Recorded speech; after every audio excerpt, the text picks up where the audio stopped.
یہ گنبد والی چھوٹی سی مسجد میرے احباب جو آپ دیکھ رہے ہیں، اسے مسجد شجر یا مسجد شجرہ کہتے ہیں، مسجد شجر یا مسجد شجرہ۔ اور آپ نے تاریخ میں پڑھا ہوگا یا مقررین سے سنا ہوگا کہ ایک درخت اپنے جڑ سمیت اللہ کے رسول صلی اللہ علیہ وسلم کی خدمت میں حاضر ہوا تھا اور سلام عرض کیا تھا۔ اللہ کے رسول صلی اللہ علیہ وسلم نے اسے اپنی بارگاہ میں طلب کیا معجزہ کے طور پر، معجزہ دکھانے کے لیے۔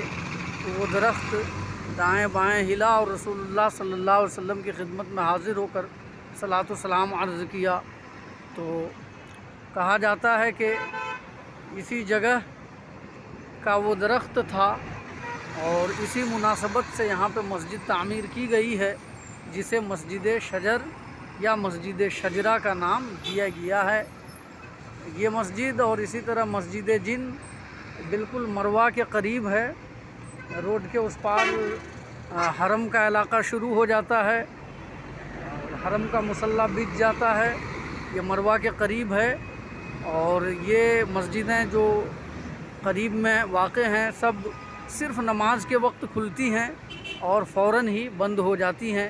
میں بھی اندر جا کر زیارت نہیں کر سکا، باہر سے صرف دیکھا اور آپ کو دکھا رہا ہوں۔